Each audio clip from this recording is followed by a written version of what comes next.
बिस्मिल्लाहिर्रहमानिर्रहीम, अस्सलाम वालेकुम। आज मैं आपको हेल्थ एंड केयर वर्कर वीज़े के बारे में बताऊंगी। और जाना है आपने government.uk की वेबसाइट पे। वहाँ पे आपको इसकी सारी डिटेल मिल जाएगी। ये देख सकते हैं आप, एक लंबी लिस्ट नीचे खुल जाएगी कि कौन से डॉक्यूमेंट्स चाहिए, इंग्लिश का नॉलेज कितना चाहिए और इस पर कितना खर्चा आएगा। ये सारी डिटेल आपको यहाँ पे मिल जाएगी। इसके अलावा इस वीज़े के लिए बेसिकली हेल्थ प्रोफेशनल्स एलिजिबल हैं, जिसमें डॉक्टर हैं, nurse, health professionals and adult social care professionals.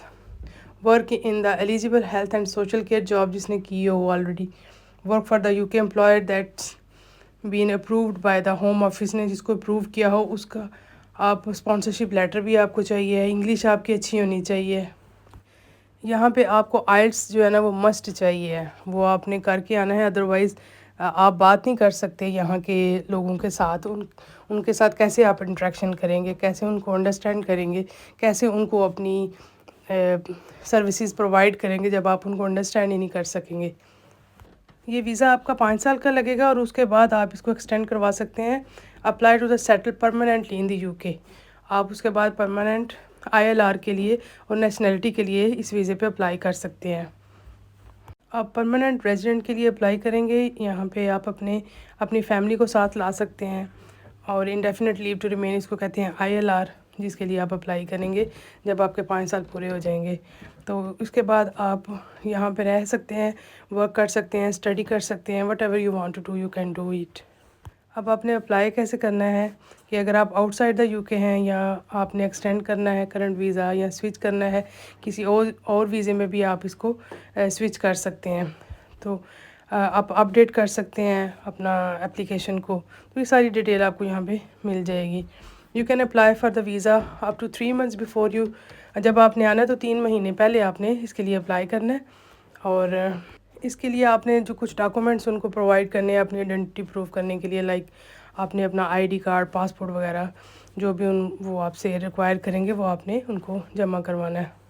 जब आप इनको अपनी आइडेंटिटी प्रूव कर देते हैं, सारी चीज़ें जमा करवा देते हैं, तो 3 वीक का ही टाइम लगता है ज़्यादा से ज़्यादा। और हाउ मच इट कास्ट, इसमें फ़ी कितनी लगती है इसकी डिटेल भी, पर्सनल सेविंग भी आपने शो करनी होती है। वैसे हम लोग किसी भी वीज़े के लिए अगर अप्लाई करते हैं तो हमें हर हाल में हेल्थ केयर सरचार्ज यहाँ पे करना पड़ता है। लेकिन ये चूँकि हेल्थ केयर के लिए आप आना चाह रहे हैं, डॉक्टर, नर्स वगैरह, तो इसमें आपको सरचार्ज ये पे नहीं करना पड़ेगा। इस वीज़े पे आप क्या क्या कर सकते हैं, आप काम कर सकते हैं जिससे एलिजिबल जो जॉब है आपकी, आप कोई एडिशनल वर्क कर सकते हैं और वॉलंटरी काम को कर सकते हैं, स्टडी कर सकते हैं, अपने पेरेंट्स और चिल्ड्रन को भी आप बुला सकते हैं। डिपेंडेंट्स जो हैं वो भी अगर एलिजिबल हैं तो वो आप उनको साथ ला सकते हैं। लेकिन जब तक आप ब्रिटिश नेशनल नहीं हो जाते या आप ILR के लिए अप्लाई नहीं कर सकते, 5 साल जो आपने यहाँ पे इनिशियल टाइम होता है यहाँ पे रहना होता है, तब तक आप जो बेनिफिट्स हैं यहाँ के, जो पब्लिक फ़ंड्स हैं, state pension and change jobs, employer ETC, ये सारी चीज़ें आप नहीं कर सकते। आप अपने पार्टनर को और अपने बच्चों को बुला सकते हैं। उनकी एलिजिबिलिटी क्राइटेरिया यहाँ पे उन्होंने मेंशन किया हुआ है कि अगर आप हस्बैंड हैं, वाइफ को, सिविल पार्टनर को, अनमेरिड पार्टनर और बच्चे जो 18 साल से कम उम्र के हैं, उन सबको आप किस तरह से बुला सकते हैं, इसकी डिटेल भी यहाँ पे मौजूद है। और यहाँ पे ये मेंशन किया गया है कि अगर आप खुद से अपने लिए अप्लाई करें तो आप अपना जो कोड होगा सेम, उसी के साथ अपनी फैमिली को भी अपनी सेम एप्लीकेशन के साथ कनेक्ट कर सकते हैं।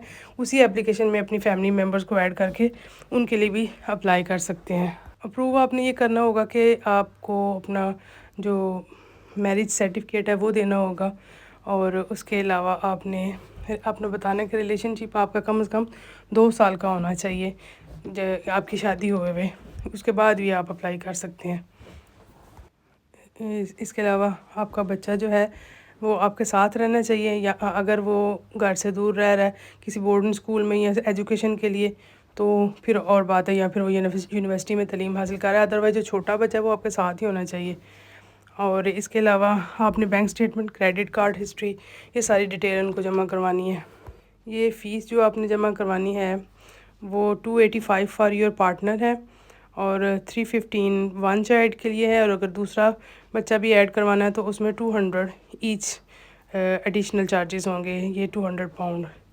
एग्जाम्पल, यू और योर पार्टनर और child would need to have 600 और bring to your partner and child with you in the UK 285 for your partner and 315 for your child। यानी कि इतने पैसे आपके पास होने चाहिए।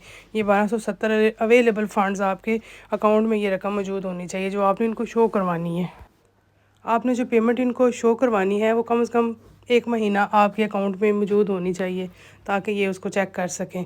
और आपने show proof of this when you apply, जब आपने अप्लाई करना है उससे पहले 1 महीना पहले तक ये रकम आपके बैंक में मौजूद होनी चाहिए ताकि आप इनको प्रूफ सेंड कर सकें कि आपके पास पैसे मौजूद हैं। Each family member will have to pay the application fees. सब ने अपनी अपनी फ़ीस जमा कर, सारे मेंबर जितने भी आपने ऐड करने ना एप्लीकेशन में, वो पर पर्सन जो फ़ीस शो की गई है वो आपने जमा करवानी है। जब आप ये सब कुछ जमा करवाएंगे तो उसके बाद फिर वो आपको GWF और यूनिक एप्लीकेशन नंबर आपको देंगे, ये सारी चीज़ें, और फिर आपको एक ईमेल और लेटर वगैरह सेंड करेंगे जिसके बाद आपके पास आपने फिर उनको वीज़ा सेंटर में जाके जमा करवाना है। जब आप सारी चीज़ें उनको प्रोवाइड कर देंगे तो फिर उसके बाद आपने फिंगरप्रिंट्स और फ़ोटोग्राफ्स वीज़ा एप्लीकेशन सेंटर में जमा करवाने होंगे। ये डिसीजन मेकिंग एप्लीकेशन तकरीबन विदिन 3 वीक के अंदर अंदर आपको उसका रिप्लाई आ जाता है। लेकिन अगर आपने फ़ास्ट डिसीजन करवाना हो तो उसके लिए पेमेंट थोड़ी सी एक्स्ट्रा उनको देनी पड़ती है, तो उसके बाद वो जल्दी आपको जवाब दे देते हैं।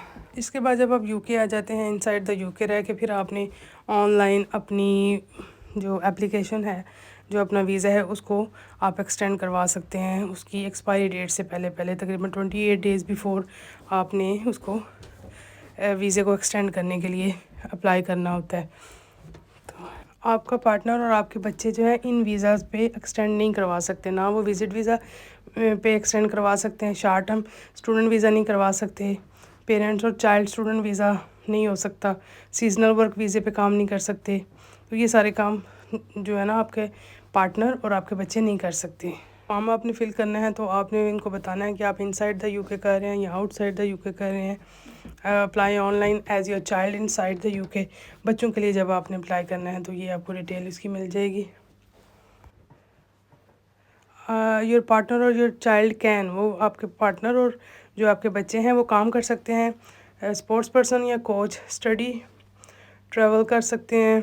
Children born in the UK become a British citizen, automatically वो नहीं बन सकते क्योंकि जब आप 5 साल के वीज़े पे आते हैं यहाँ पे तो वो ब्रिटिश सिटीज़न खुद से नहीं बन सकते अनटिल अनलेस कि आपको ILR मिल